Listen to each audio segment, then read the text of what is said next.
we are discussing solutions on an issue that humanity agreed it's an issue.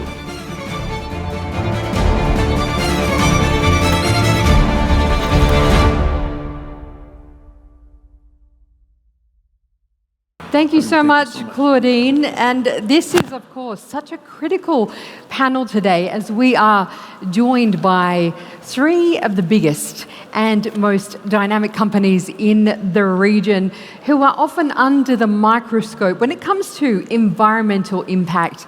But on the flip side, they are actually proving to be some of the most innovative in driving action towards a net zero future, and we're incredibly excited to be hearing from each of them today.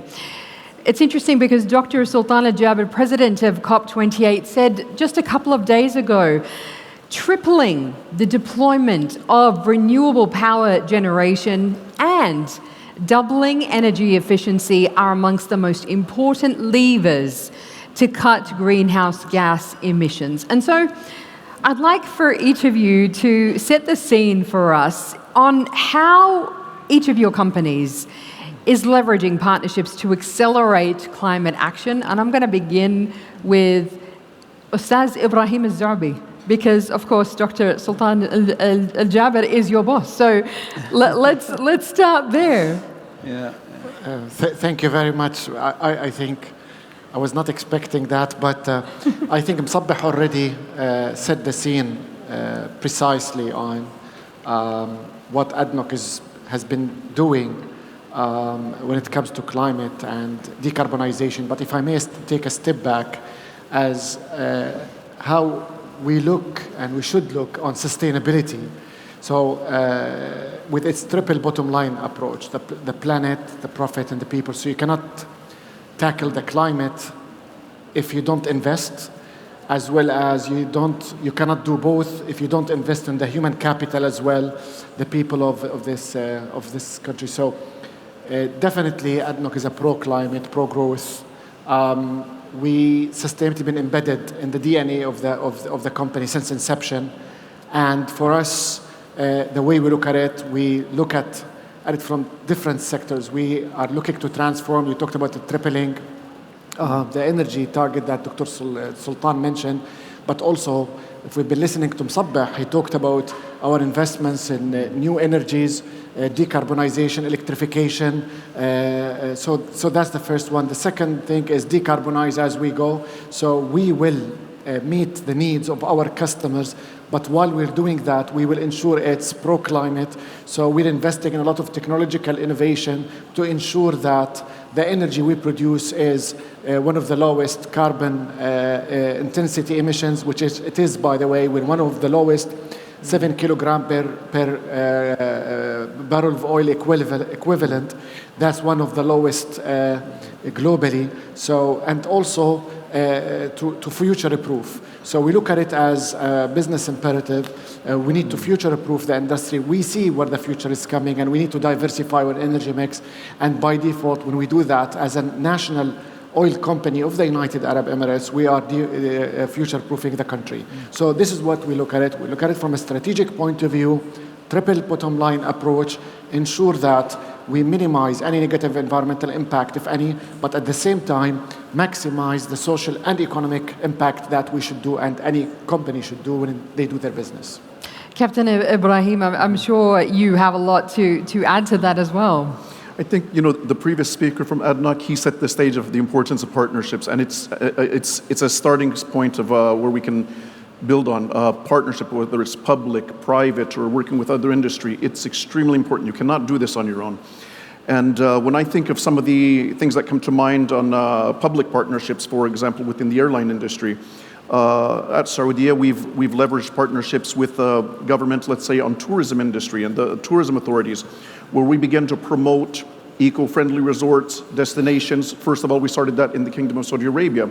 But now going into 2024, one of our goals is to really partner with tourism authorities wherever eco-friendly resorts are, and we will start, working with that more aggressively. At the same time, when we talk about, let's say, private partnerships, One of them that comes to mind is our partnership that we recently launched with PepsiCo. And you start working with your partners there, and that PepsiCo partnership with Saudia, it's really to eliminate waste going into landfills. So we're working to get all of the waste that's at the end of everybody's flight. We're trying to ensure that we're getting 100% is collected, recycled, eliminating it going into landfills. And so you're working with the partners, those that others that we work with as well. So when we talk about our service providers, our vendors, we're working with them to ensure that they are aligning their goals on sustainability to be what we're trying to do in the aviation industry. So it's a very important ecosystem that you have to build. Also, when we talk about with the industry, we work with other airlines. This is it's not something where competition comes into place here. This is something we're all working towards a common goal. So we openly share our sustainability initiatives, our projects with the other airlines, and it's something that we're very proud of. And we have we're sort of as part of the SkyTeam Alliance, and we participated in what we call the SkyTeam Alliance Challenge, where every airline continuously tries to innovate, come up with new ideas, and we share this openly, not just for SkyTeam Alliance, but with all of the airlines. It becomes open source for everybody to share on those ideas. So there's a lot of participation taking place. Also with the industry, we're working with new startups. So we have a project that we're looking at on eVTOLs, integrating it into our network, and eVTOLs, electric, vertical takeoff and landing. And this is something that we will be connecting with our network for urban and regional air mobility. So you'll have electrically powered jet, zero emissions, air mobility solutions coming into play, and that's in the near future. And I think something to be proud of is that the way things are looking at is this region, this part of the world will be the first to be launching and ahead of the rest in a lot of these initiatives. But it's something that we see going forward on the air mobility as well. It's really extraordinary to see, but it shouldn't be surprising that this region really is taking the lead. So, Ahmed, if I can bring you in on this, I can see you nodding and have so much more to add here. Of course, but I'd like to start with how thrilled I was today to see the young generation, how they think about sustainability and how they look at environment. So we keep learning from them. I was really inspired, and we have to share the same commitment with them. So from our side, we believe in fostering a future where sustainability is not really an option, but a responsibility and a necessity. Our commitment to renewable energy sources is also not really a choice. And that's why it is very important to have this responsibility for embracing a future for greener tomorrow and greener future. So collaboration with key partners and organizations is key and pivotal to addressing this global challenge. And we have fostered many of these partnerships with organizations, whether within or outside our industry, to help us achieve an impactful change. I will talk about two important projects with this regards. The first one is a strategic initiative that we started in 2017, and basically to uplift and develop our capabilities in the offshore wind. So we partnered with Total Energies, and we've been for the past 2 years working in the development of one of the largest offshore wind farms in Taiwan. And basically this project will enable the production of 640 megawatt, which will power around 605,000 households. So this is how impactful this project is, and we will continue to work with Total in this journey. Another important project is the joint venture we had with Technip Energies to form a company called NT Energies, focusing on energy transition. So CO2, green hydrogen, blue hydrogen, waste to energy. all what is related to developing and upskilling our capabilities when it comes to energy transition. This company basically, I would say, was established only a year and a half ago, but we are really excited about it. And we have executed FEED studies for the largest CO2 offshore project for Petronas in Malaysia. This is talking about 3.7 million tons of CO2 that will be captured and stored. Another project which is really important for the world and also for UAE is FEED studies related to the first green hydrogen project. And Project Crystal. Project Crystal, yes. And we are in an advanced stage of finalizing these FEED studies. Tell us a little bit about that Project Crystal, because this is the first time that we'd actually seen green hydrogen in the UAE from NMDC Energy. How did you conceptualize that project? How did it come about? I believe this is all about partnership and collaboration. And this is, again, how we believe that green hydrogen will play a pivotal role in decarbonizing many industries. So this is really a strategic alliance between Masdar, Fertiglobe, and ENGIE to develop a globally cost-competitive green hydrogen production. So the project is basically aiming to achieve this target by Q1 2026.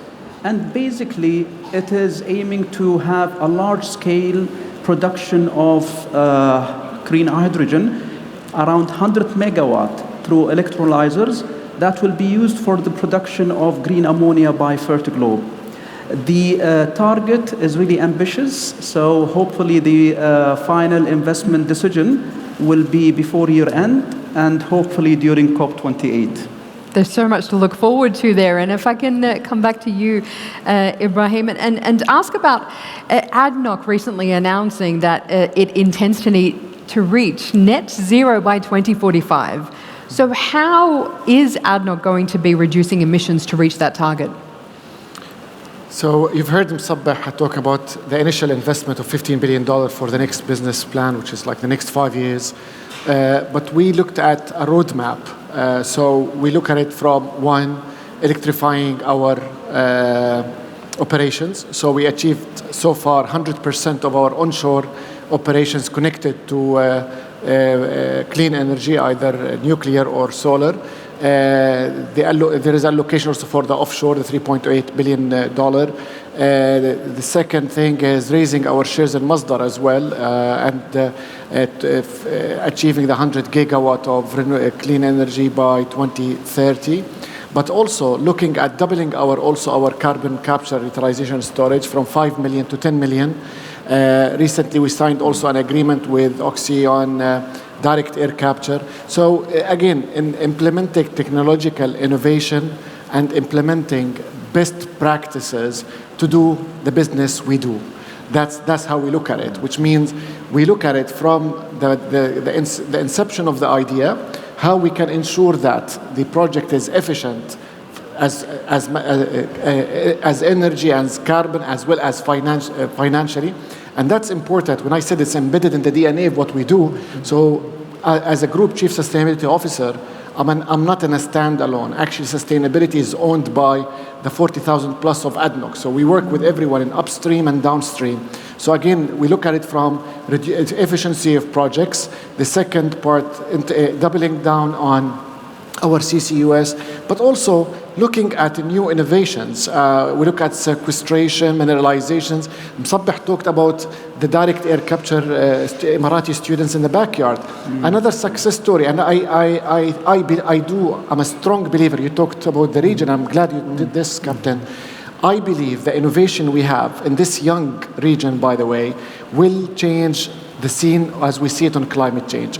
Again, Msabbah shared a story, I'll share another story with you. So, and you can decide whose story is better, but he's not here, so you know who to vote to.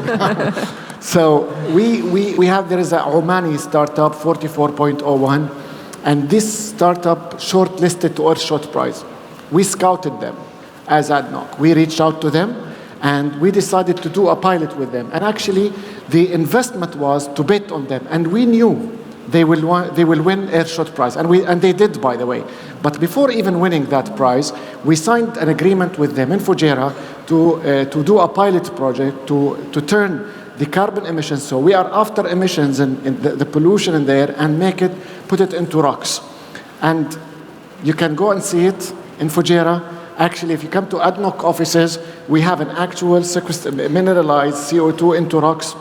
And this is a solution from the region. So look at these pilots, investing on them, be pragmatic. So we walk the talk, and that's so important in climate change. Looking at this and scale it up. So technology is there, it's early stage. It will be fine. It's not financially efficient yet. It will be. I think we all are aware of this, and the solar energy example is the best. I think UAE proved that globally. So we look at that, we look at technology enablers, but also as an environmentalist myself, I think, and I look at the plant in front of me, we shouldn't forget nature. Nature should be at the heart of everything we do. And this is not ADNOC thing. This is religion, culture, regional thing. We know that. You talk to anyone in this part of the world, they will tell you, I would like to plant a tree, or if I have a tree, I would keep it there. Mm-hmm. So we look at nature-based solution, but what we did, we said, again, go to the startup. So we mixed both. We worked with a homegrown Emirati startup. They used drones, but what they did, they went into 3D printed material, recyclable, by the way. You can recycle it from recycled material as well. And they said, we can maximize technology to do nature-based solutions. And what's the best carbon sink we have? Mangroves.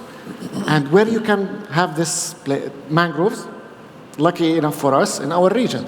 So we're committed to plant 10 million, and this is almost 10% of the 100 million mangrove trees by 2030. But what we did, we used the drones, and we engaged students, we engaged our own staff, and so far, 2.5 million seedlings were implemented. Actually, I was on the site last week. I started to see the seedlings from harvesting from the last season. So nature-based solutions for us is an enabler to achieve, that helped us actually to raise the ambition. I say we raised the ambition. We knew we can do it in 2050.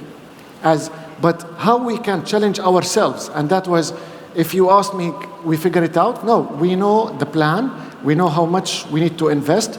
We know the solutions, and we know it's a journey to achieve. So what we did, we challenged ourselves with our leadership. Of course, like most of our work, we have the leadership support, the leadership ambition that they challenged us to achieve our targets 5 years earlier. So hence came the raising ambition by 2045. I love the stories. I love all the stories. It's so amazing. I win, huh? Yes.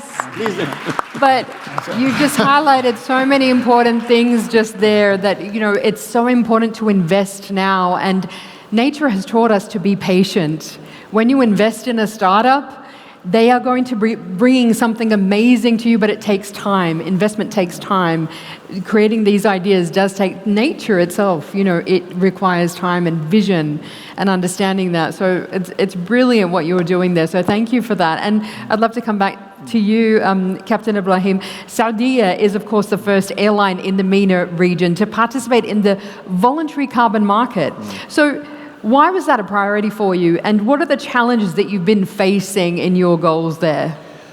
Our journey in, let's say, as a carbon buyer started earlier on with exposure to like the EU ETS, emissions trading system, UK ETS, and in the aviation industry, CORSIA, the carbon offset reduction system for international aviation. Too many terminology there, but abbreviations, but so it started there. And I think when we look at exposure to these actually allowed us to participate in the pilot phases of these projects.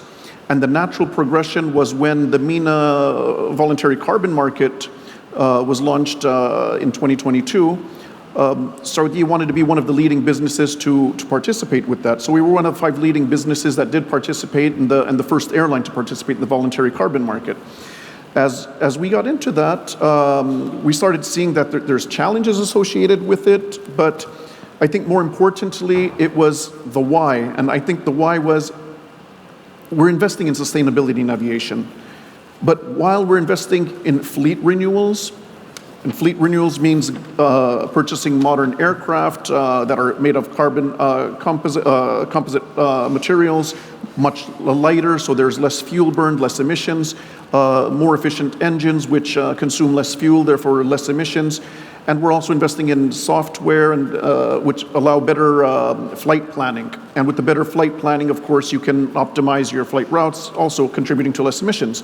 But with all of that taking place and even introducing new materials, sustainable, environmentally friendly materials and inside of the aircraft, it was not enough because there's still carbon that you cannot eliminate. And the only way we're able to do that is by becoming a carbon buyer, and the voluntary carbon market was something that offered us that opportunity. Now, when I say the challenges are, initially it was about standards and more about monitoring. You want to be sure that you're purchasing carbon credits that are not double counted and that the right standards, they're aligned with your sustainability goals and initiatives, and they're contributing to, let's say, to the region, the MENA region and broader global south, things that are impacting the environment positively. So some of those challenges, I think, lately they are being overcome. But the bigger challenge is the availability of quality carbon credits is limited, and I think going forward for us to actually offset the carbon emissions, it's going to be more difficult because prices are going to go up. So I think this is another side where we have to be sure that carbon markets are making more quality carbon credits available for the industry, because now it's only really the larger players. There's also medium and small enterprises that want to participate in this, and it's not really available for them yet. Yeah. So there are challenges going forward, but I think also our region tends to be moving a little bit faster and more innovatively in this area as well. Yes, absolutely. And so, as we kind of come towards the end of the session, I want to make sure that everybody's got a chance to ask a question should they want to ask it. We do have the microphone here. If you do want to ask our leaders a question, please go ahead. Thank you very much for a very inspiring session. This is Dr. Lamia Al-Haj, an associate professor of Sultan Qaboos University, scientist and researcher. So I was really, really inspired by the attention given to startups, but I'm going to just take you a step behind and see how much attention is given to R&D, because I mentioned that it was always coupled, like investment was coupled with less risk, and we all know that R&D involves high risk before we get to pilot scale. So my research is into biofuels. We produced biodiesel from date seed pits, and we launched the first bus in the Middle East that runs on date seed pit biodiesel. However, we've been let's say, it's been a bit challenging to get investors because everybody has a low appetite to high risk. Mm-hmm. And my question is, how do we go from R&D to industry? As scientists and as researchers, given that we lack two things. First of all, we're not business people. And two, we need investments and huge investments. And I'm very happy to hear the 15 billion invested in renewable energy. So how does it work? I mean, it's very clear that SMEs are empowered, but how does it work for scientists and researchers like myself? If I look at it in a different perspective, it's, I'll take it from the aviation perspective. We can work with industry that's, because in the end, we're a for-profit business, yeah. But it has to make financial sense for us, first of all, and we'd like to partner with them, but with startups. Like I said, with the eVTOL project, for example, we're also working with refineries to look at potential solutions on fuel. So there's a lot of talk about sustainable aviation fuel. There's a lot of talk about low carbon aviation fuel, and there's many things. And we're working with the industry. But the thing is, we will put what's on board. The type of fuel that is financially feasible for us. So the partnership has to grow between, let's say, the petrochemical industry, the refineries, and aviation, from my perspective, and I think there's a government role in that to really push us to develop that faster. That's one way of looking at it. But how to engage from the R&D? I think there's a government role. There's universities partnering with industry. There's many ways to look at it. It's a very important question that I think has to be answered, but I don't have the answer for it in general. I think by the way, thank you for the question. And reality check, the region is lagging behind when it comes to R&D. We know that. We are we doing enough? No. But are we talking about it? No. Do we have a proper platform for it? No. So from an ADNOC perspective, we do have an R&D team. We do have an R&D budget, and as we should. You know, you cannot future-proof the company if you don't invest in the future. This is a given. And our partnership with 44.01, actually the climate tech.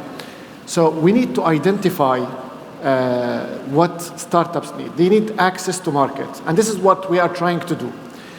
When we said the $1 million investment in a pilot project, this means they will come and do their idea with ADNOC, you know, which means there is the financial stability and the platform to make it bigger. But I think, and I completely agree with that point, I think the regional or government policies in general needs to adapt with the new reality. The new reality is we need to try new things. So maybe we can have a regulation lab to have like similar to the delivery with drones.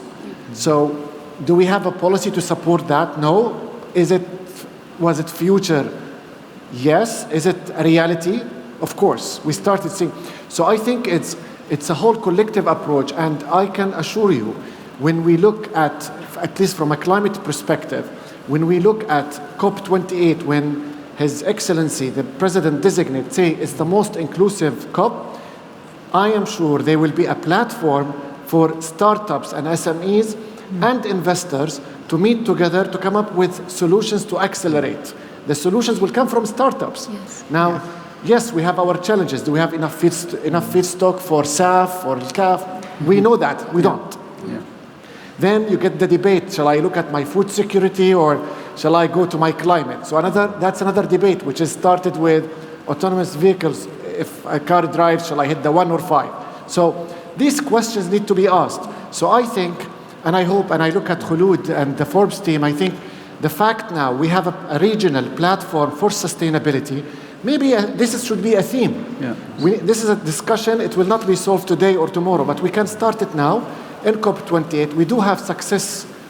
We can show the world. We can show financial institutions like that we have success stories, 44.01. And, so by the way, Talal, and you know Talal. Yes, yes. He's from, so 44.01, when I was in New York for the UN Climate Week, he started with ADNOC.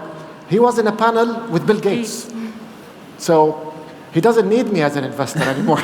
Just to add on that, lots of... So we need to create the platform Absolutely. long term. And I'm sure we need to have a minister or a decision maker sitting with us here, listening to us, and collectively we can approach this. And scientists, if I can suggest we to have the the scientists talking to us here, right? Thank you very much. And I believe please, Ahmed, yes. Yeah, I believe it is crucial also to connect such ideas, such capabilities to address industry challenges. So once, we have a focused approach, you will find many interested organizations to come forward and to basically seek the support from educational institutions and universities. And we have seen it actually with the University of Khalifa University. Yes. They came to us, we sat together, and they told us, what are your challenges? How can we enable you with new ideas to overcome these challenges? I think this sort of discussion is really very important to ensure that this go forward. Yeah. Thank you so much for that question. Incredibly insightful, absolutely, that there are parts of our industries that we still need to be working on too. Very, very quickly, as we end the panel, one last question to each of you, because all of your industries are stereotypically, notorious for receiving negative climate publicity. So, what is one misconception or fact about the progress that's being made that the audience might not be aware of? If I could start with you, Captain. I think it's something that many people don't really realize. Aviation only contributes about 2% on emissions, so it's not that big of an effect in the whole ecosystem of emissions and greenhouse emissions here. But But there's so much debate, across the world and the industry. There's protests on flight shaming, don't travel. People are, talking about a lot of these things. There's a lot of regulation being pushed. There's airports that are trying to impose on us mixed fuels while it's still, very high. And I think one thing that I think about is that when we look at that 2%, motorcycles also represent about 2%, actually a little bit more than aviation contribute. Nobody's talking about motorcycles, but we're getting a lot of flight shaming. We're getting a lot of environmentalists looking that aviation needs to be cut back. But the truth is, aviation contributes a lot to economies and to the overall betterment of industry, just as the petrochemical industry does. But so it's not about shutting things down nor shaming it. It's about working together to find the right solutions. And I think some areas get a lot more attention than others just because it's in a certain industry. Yeah. But that's something I would see. Well, thank you. Proving that, so it's a misconception. Yeah, of course. You listen to scientists with facts, that's a misconception. I don't think any scientist will accept a misconception. But having said that, as you said, I think I'm personally super excited about the future. I have no doubt that sustainability, and I will look at my region, and I'm super proud of my region because we accelerated sustainability. I'll give a couple of good examples. We've been talking about solutions, green hydrogen. You talked about recircular economy. I talked about R&D, and Msabbeh in the fireside talked about allocating budget. 5 or 10 years ago, you won't have such discussions. So technically, we are discussing solutions on an issue that humanity agreed it's an issue. So forest change, you've got pragmatic, realistic people saying, we agree with you, but guess what? This is how we're solving it and how we can solve it. So I believe the future is bright.